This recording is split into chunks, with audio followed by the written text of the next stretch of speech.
돈에 갚은 개구리. 옛날 어느 시골 마을에 가난한 농사꾼이 살았어요. 이 농사꾼은 날마다 논에 가서 물 대고 김 매고 거름 주고 이렇게 부지런히 일을 했죠. 그런데 하루는 논에 가다 보니 길가 개울에 올챙이 한 마리가 펄떡펄떡 뛰고 있는 거예요. 그 해는 비가 안 와서 봄부터 날이 몹시 가물었던 모양이에요. 그래서 개울물이 바짝 말랐는데 물이 없어지니까 올챙이가 갑갑해서 팔딱팔딱 뛰고 있었던 거예요. 농부가 가만히 보니 그냥 두면 올챙이가 곧 죽을 것 같았어요.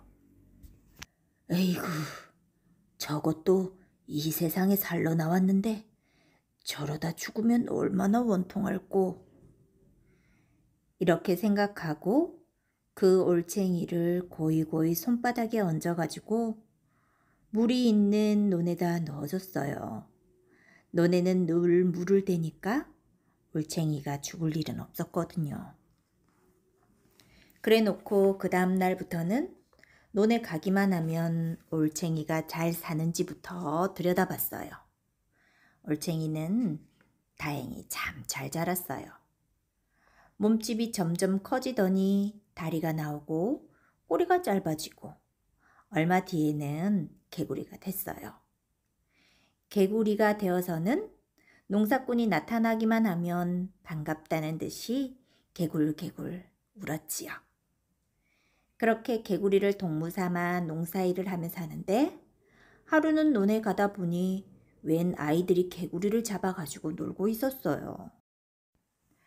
가만히 보니 농부가 구해준 바로 그 개구리였어요. 얘들아, 그 개구리 어디다 쓰려고 그러냐? 집에 가지고 가서 구워 먹어야지요. 그러지 말고 그 개구리 나다오. 이 떡을 줄 테니 개구리와 바꾸자. 마침 점심밥 대신 먹으려고 챙긴 보리 개떡이 몇 개 있었거든요. 그걸 모두 아이들에게 주고 농부는 개구리를 샀어요. 그리고는 개구리를 다시 논에다 놓아줬죠.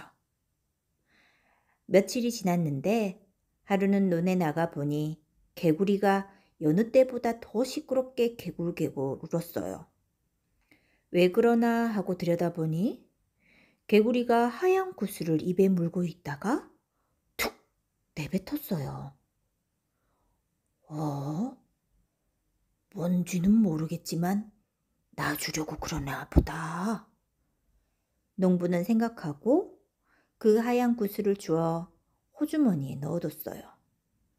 그런데 그날 저녁 집에 돌아와서 옷을 갈아입으려고 보니 호주머니가 불룩했어요.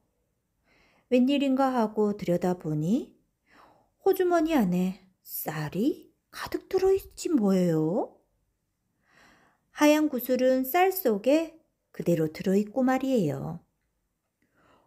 이거 참 신기한 일이로구나. 이 구슬이 쌀을 내는 구슬이란 말인가?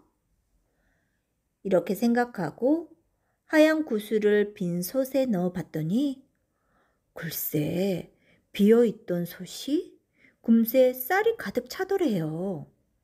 독에 넣으면 독에 쌀이 가득 차고 자루에 넣으면 자루에 쌀이 가득 차고 이러니 어떻게 되겠어요?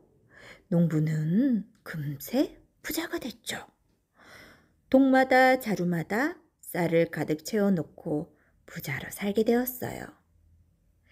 그런데 이 소문이 퍼지고 퍼져서 그 고을 원님의 귀에까지 들어가게 되었죠.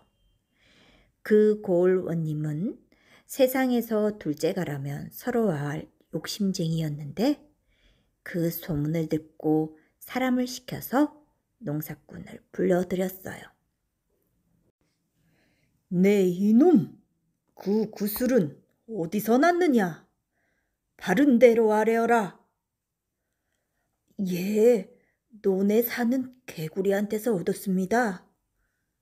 그 개구리가 내 것이더냐?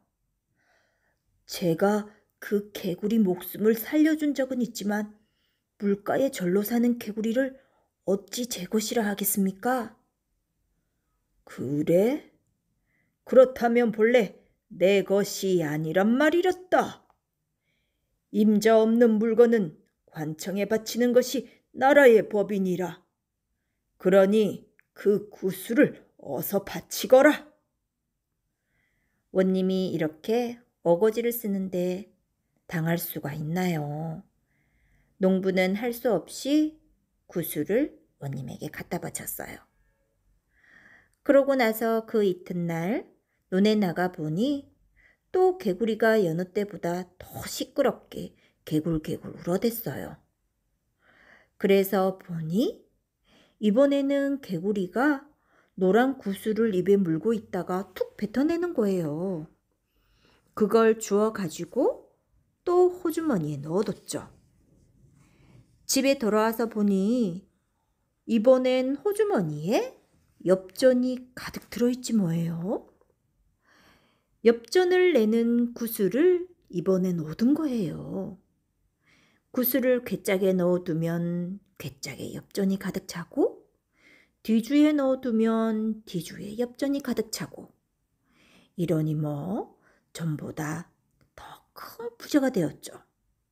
아무 때나 구슬만 넣어두면 엽전이 가득가득 차니 혼자서 쓰고도 남아서 온 마을 사람들에게 다 나누어 줬어요. 욕심쟁이 원님은 또 그 소문을 들었어요. 그러더니 또 농사꾼을 불러들였죠. 네 이놈! 임자 없는 구슬을 얻었으면 냉큼 관청에 갖다 바칠 일이지 여태 뭘 하고 있었느냐? 이렇게 말하니 어쩔 수 없이 또 원님에게 노란 구슬을 또 뺏겼어요. 그러고 나서 그 이튿날 또 논에 가보니 이번에는 개구리가 빨간 구슬을 입에 물고 있다가 툭 뱉어냈어요. 농사꾼이 이번엔 그걸 주워 집으로 안 가고 바로 원님에게로 갔어요. 그놈의 구슬을 가지고 있어 봐야 또 원님한테 뺏길 게 뻔하니 아예 일찌감치 갖다 바치는 게 낫겠다고 생각한 거죠. 사또, 이번에는 빨간 구슬을 얻었습니다. 사또께 바치려고 가져왔습니다요. 그 말을 듣고 욕심쟁이 원님은 너무 좋아 그만 입이 해불쩍 벌어졌어요. 하얀 구슬, 노란 구슬을 뺏어서 쌀이야 엽전이야 산더미만큼 쌓아두고 사는 것만 해도 좋은데 또 요술 구슬을 얻게 됐으니 이런 횡재가 어디 있나요? 호호! 착한 백성이로다. 어서 두고 가거라. 농사꾼이 돌아간 뒤에 원님은 빨간 구슬을 손에 쥐고 궁리했어요. 하얀 구슬은 쌀을 내는 구슬이요. 노란 구슬은 엽전을 내는 구슬이렸다. 그렇다면 이 빨간 구슬에서는 뭐가 나올까? 틀림없이 듣도 보도 못한 보물이 줄줄 쏟아져 나오겠구나. 이럴 게 아니라 어서 넣어봐야지. 찔끔찔끔 나와서는 감질만 날 테니 아예 산더미만큼 쏟아지게 큰 우물에다 집어넣어야겠다. 이렇게 생각한 원님은 구슬을 우물에다 집어넣었어요. 그 우물은 깊이가 12길이나 되는 데다가 크기는 석자 반이나 되어서 거기에 보물이 가득 차면 평생 꺼내 쓰고도 남을 만큼 쌓이게 되지요. 자, 이제 어떤 보물이 가득 찼나 볼까? 그런데 이게 웬일이에요? 갑자기 우물 속에서 왁자지껄 시끌시끌 귀가 멍멍해질 만큼 요란한 소리가 나는데 개구리 우는 소리가 들렸어요. 우물에서 개구리가 수도 없이 쏟아져 나와 몇천 몇만 마리가 되는지도 모르게 온 집안을 기어다녔어요. 방이고 마루고 부엌이고 온 사방이 개구리 떼가 되어버렸어요. 그동안 하얀 구슬, 노란 구슬에서 나온 쌀이고 엽전이고 죄다 없어지고 보이는 건 온통 개구리뿐이었죠. 원님은 혼이 다 빠져서 주랭랑을 놓고 농사꾼은 그 뒤로도 부지런히 농사를 지으며 잘 살았대요.